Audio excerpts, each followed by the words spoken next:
Real estate looks like real wealth. Stocks look like numbers on a screen. And that is exactly why this comparison fools so many people. When two men start with the exact same $50,000, one path looks like the obvious winner almost immediately. By year 3, it really does. But by year 10, the story starts changing. And by year 20, the answer is nowhere near as simple as it looked in the beginning. This is not really a story about which investment sounds smarter. It is a story about what each investment demands from your life while it is making you money. Jake and Marcus start with almost the exact same life on paper. They both have $50,000 saved. They both earn $55,000 a year.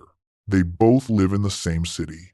And both of them want the same thing: to make one smart decision that can seriously change their financial future.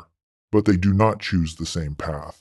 Jake takes his $50,000 and uses it as a down payment on a $250,000 rental property. Marcus takes the same $50,000 and puts it into a total stock market index fund. Then he keeps adding $300 every month. And from that moment on, one choice immediately looks smarter. Jake owns something people can see: a house, a tenant, a rent check coming in every month. His money no longer feels like money. It feels like momentum. Marcus has none of that. No property, no tenant, no monthly cash flow story. Just an account, a contribution schedule, and the patience to believe that something boring today might become powerful later. Because when one person buys a property and the other buys a fund, nobody claps for the fund. And that is exactly where this comparison becomes dangerous. Because before the math even begins, Jake already looks like he is winning. By year 3, that illusion gets even stronger. By year 3, Jake looks exactly like the person most people want to be. His property has likely gone up in value. Some of the mortgage has been paid down. And on paper, his equity is now around $80,000. Marcus, after market growth and monthly investing, is closer to $75,000. So yes, Jake is ahead. That part is real. And there is a real reason for it: leverage. Jake did not just invest $50,000. He gained control over a $250,000 asset. If that asset rises in value, he benefits from the appreciation of the whole property, not just the cash he personally put in. That is powerful. It is the strongest argument for real estate. And it is exactly why the strategy looks so convincing in the beginning. If you stop the story here, the debate feels finished. Jake has the house. Jake has the tenant. Jake has the stronger looking number. Real estate wins. But this is the moment where most people stop thinking too early. Because the $80,000 Jake has on paper is only the visible part of the story. The invisible part is just starting to show up. Jake's equity number does not show the repair call that came at the wrong time. It does not show the insurance premium creeping higher. It does not show the month when the property sat empty longer than expected. It does not show the maintenance costs quietly eating into what once looked like strong cash flow. And it definitely does not show the hidden cost that almost nobody calculates honestly: Jake's time. Because rent is not profit. Ownership is not simplicity. And visible wealth is not always easy wealth. From the outside, Jake looks like he is winning. From the inside, he is starting to feel the weight of what he owns. Not disaster, not collapse, just friction. A repair bill, a tenant problem, a weekend interrupted, a small issue that suddenly turns expensive. And this matters more than it sounds. Because the problem with real estate is not always one dramatic failure. Sometimes it is something much quieter. It is the low-grade pressure of always being a little responsible, always a little exposed, always one unexpected bill away from seeing your great investment in a very different light. Jake may still like the property. He may still believe it was the right move. But by now, the investment is no longer just an asset. It is part of his mental bandwidth. It lives in the back of his mind. And that is a cost too. None of those things sound dramatic by themselves. And that is exactly why they are so dangerous. Marcus has a different problem. His investment does not interrupt dinner. It does not need a contractor. It does not call him when something breaks. It does not care whether the tenant renews.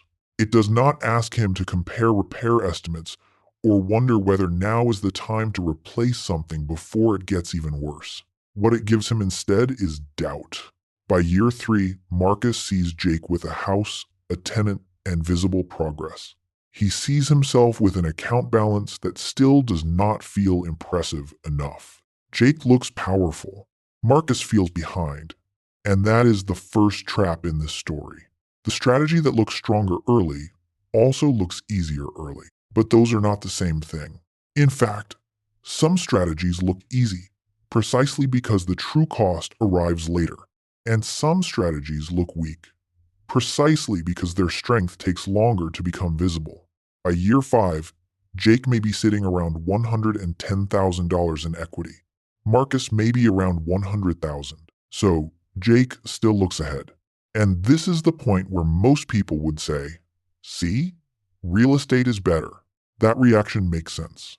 The numbers still lean toward Jake. The property still feels real. And Marcus still has the more boring story. But year 5 is where the emotional tone of the story begins to shift. Because by now, Jake is learning something that many real estate investors eventually learn the hard way. Owning a rental property is not the same as owning peace. The asset may be working, but it keeps asking something from him. Attention, decisions, cash at inconvenient times, tolerance for uncertainty, tolerance for surprise, tolerance for the fact that one single property can distort a large part of his financial life. Jake cannot easily ignore the property. He cannot meaningfully diversify away from a bad month in the same effortless way Marcus can. And if life gets more complicated around him, the property does not become simpler in response. It remains what it is, a leveraged asset with real upside and real friction attached. Nothing has to go terribly wrong for this to feel heavy. He does not need a disaster. He only needs enough recurring friction.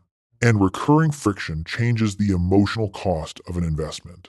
Marcus still looks slower, still less impressive, still boring.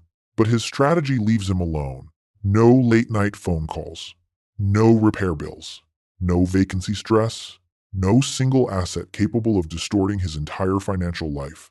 And that freedom matters.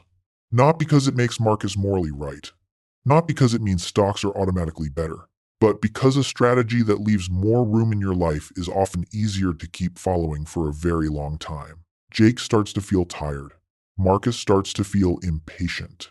One is carrying responsibility. The other is carrying doubt. That is a much more honest comparison than most people ever make. Because investments are not just numbers. They are lived experiences. A return is never just a return.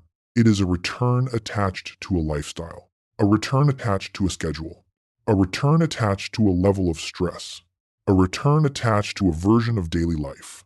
And this is where many people compare investments unfairly.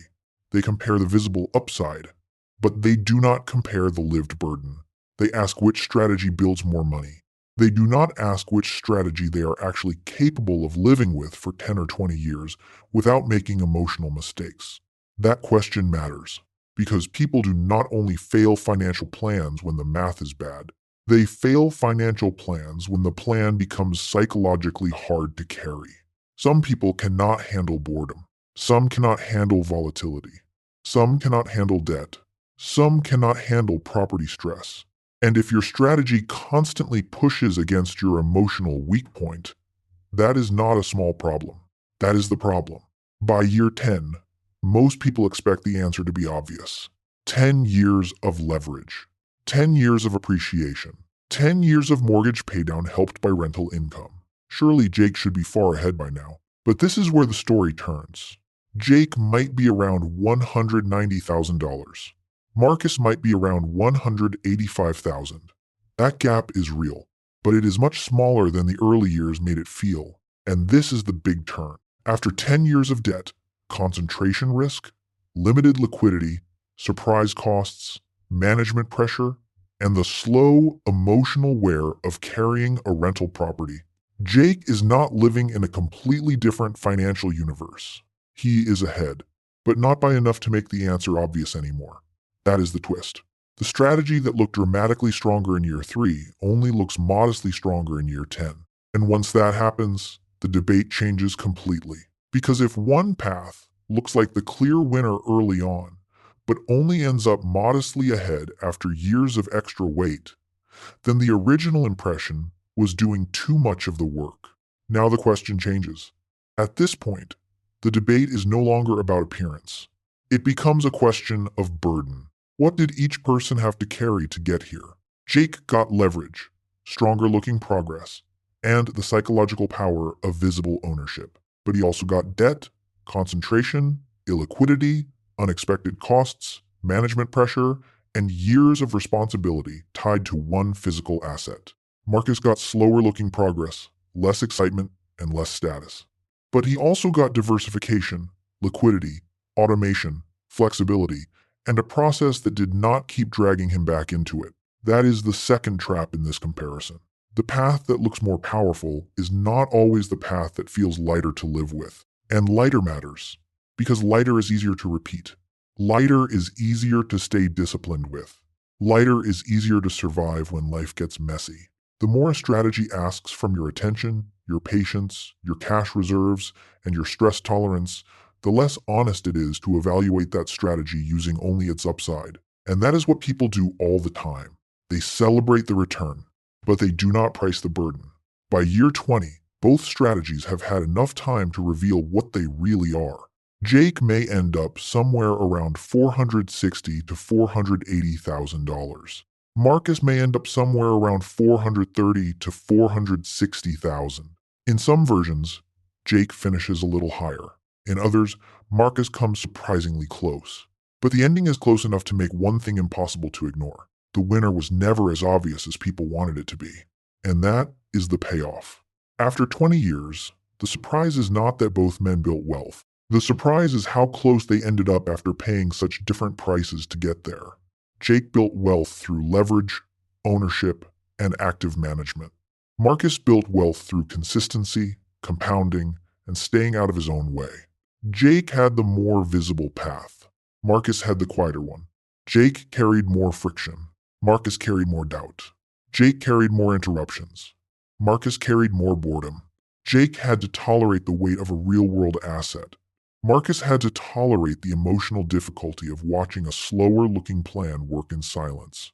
Both paths had a cost, just not the same cost. And that is the part simplified financial advice almost always leaves out. Real estate can absolutely outperform. When leverage works, when appreciation is favorable, when the property performs well, and when the hidden costs stay manageable, it can be a powerful tool. But it is not automatic. It is not effortless, and it is not truly passive. Stocks can absolutely build serious wealth. When the investor stays consistent, keeps contributing, avoids emotional mistakes, and gives compounding enough time, the result can be much stronger than it looked in the beginning. But that path is not effortless either. It asks for patience.